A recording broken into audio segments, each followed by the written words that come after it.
Hey everybody, it's Dr. Z here. I'm coming live here on the from the Neurotrition podcast. It's end of January and it's we're in Florida, but man, it's cold. It's cold. I wanted to check in with you guys. Beginning of the year, we did a podcast episode about establishing goals, and this is a time of the year into January where either you're in the midst of, pumping those goals up, you're starting to execute those goals, or you might be in that stage where you're kind of floundering on them, not really establishing them. So what I wanted to go back through is making sure you're following that SMART goal method that we talked about. It's really essential. This is a critical point where people are either flourishing with their newfound goals, or they're starting to fall off them. And don't feel bad if that's what's happening, because that happens to a majority of the people who establish goals, especially for their health in the new year.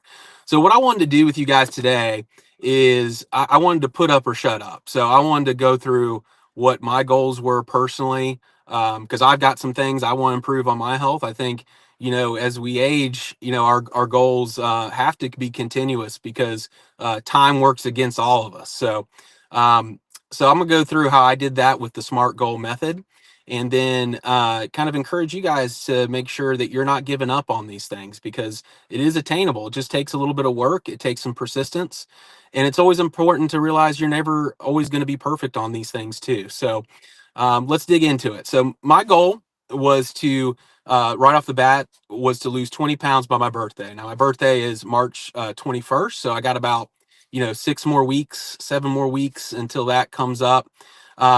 And so the first thing I did was be specific, right? That's the S in SMART. I made that very specific. I was going to lose 20 pounds. But I wanted to do that through a very specific method. And so the way I did that was going to start it off, through the holidays and stuff like that. I got off going to the gym, working out, doing that kind of stuff. And it's always problematic. People have had time off. People have been off of their routine. So whether you haven't ever been working out, maybe it's been years since you've seen the inside of a gym. But if that's the case for you, establishing that new habit and it can be very challenging, especially when you got work, you got family, you got all these other things happening. So I started off with something pretty modest, just 2 times a week, because I knew that was a high likelihood of success. If I said I was going to do 5 days a week, I'd probably fail. I'd probably get frustrated with myself, and a lot of people end up quitting. So start off with something really modest. So I set out to do 2 times a week. And what I did, and I mentioned this in our podcast episode on this, is I went ahead and signed up for some personal training sessions along with that. So now, 2 times a week, I have a scheduled date with somebody to come in. That way, I have that pressure of not showing up to somebody else, and that kind of peer pressure helps establish that consistency. So that's a really good thing to start off doing. Also, set some goals nutritionally. So my goal is to get around 150 grams of protein every single day into my diet. Keep my carbs under, somewhere between 100 to 125 to 150 grams of carbs at the max.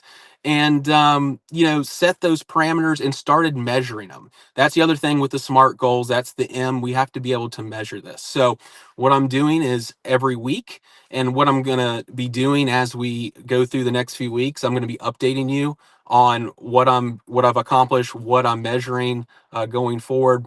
But what we'll do is I track my food. I use app. There's my Fitness Pal. There's a bunch of ones. There's a bunch of free ones. Just start logging your macros. So start measuring how much protein you're taking in with something simple like that. And if you don't have time to put it all in at that time, just take a picture of whatever you're eating, because then you can go back at the end of the day, maybe even at the end of the week, and start loading that in.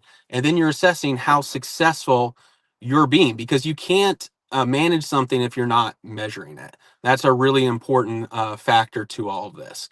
So 2 times a week, I'm going to the gym with a personal trainer, kind of developing a plan for me.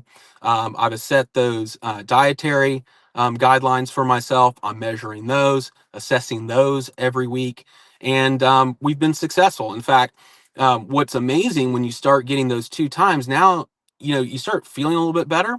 you start realizing, hey, I actually have a little bit more energy now that I'm going to the gym. And all of a sudden, you're popping in a third day. Okay. You're starting to find you want to go that third or fourth time.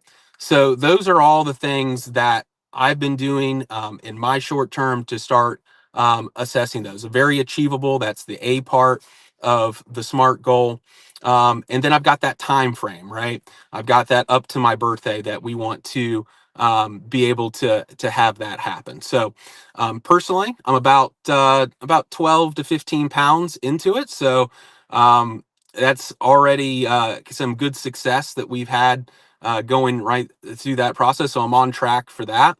But it all came down to establishing that system. It's not just putting it out into the atmosphere that, oh, I'm gonna go 2 times a week and I don't have a plan to do it. So if you haven't done that yet, make sure you're putting that plan down on paper, you're writing it out.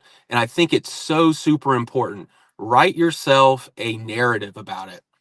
Pretend that it's now 2027. Okay, it's January 2027, and you're doing now is reflecting back from where you started, and you're telling a story about how you accomplished that goal. And that is going to get you excited too, because when you say I actually did this and you're writing out the story of how you did it, then it becomes a lot more real. Okay.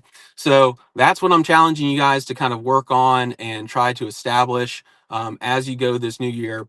And don't feel like you failed. Let's say, you've got this plan, you've done all this, and, you get the flu 1 week. So, you didn't go to the gym, you didn't follow through with that plan. You know what you do? You pick up the next week and you just start over again. Okay.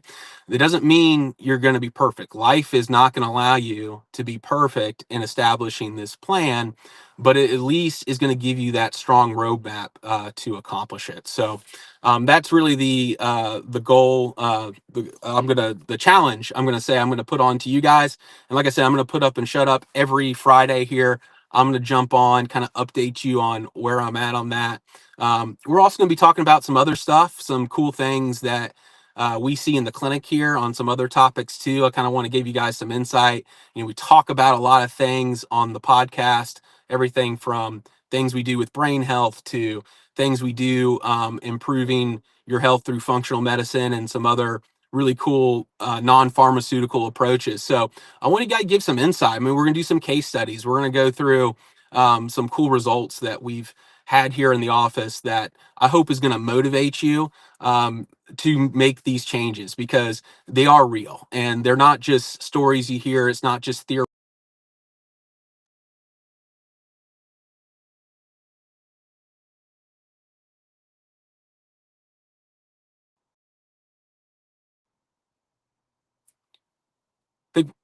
We might have had a little bit of glitch there, but that's okay. We're back, going back there. So these are all real things that can be done. I want to share those stories with you, help to motivate you make those next step, because I think if a lot of people feel stuck in their health, they feel stuck with their life. The way their life kind of drives, kind of dictate. Their life is dictating them rather than dictating their life. And that sounds like an easy thing to say, and it does take some work, but it is some things that are really achievable. So I hope you'll be joining us on these live Fridays that we're going to be having indefinitely every week. Be about this 1:30 time will be the goal there. And, I hope you'll join us. So be sure to go ahead and subscribe to our channel so you can get these cool live updates with us. You can do that by scanning the QR code you're going to see on your screen there. And I'm really excited. Really got a really cool episode coming up next week with Dr. Malillo, talking about how to balance the brain, especially with ADHD and autism. Really cutting edge stuff. That's something to me, the most exciting thing we do in our clinic. So I hope you'll join us for that episode next week. And don't forget to like and subscribe, scan that QR code, and we'll see you next week.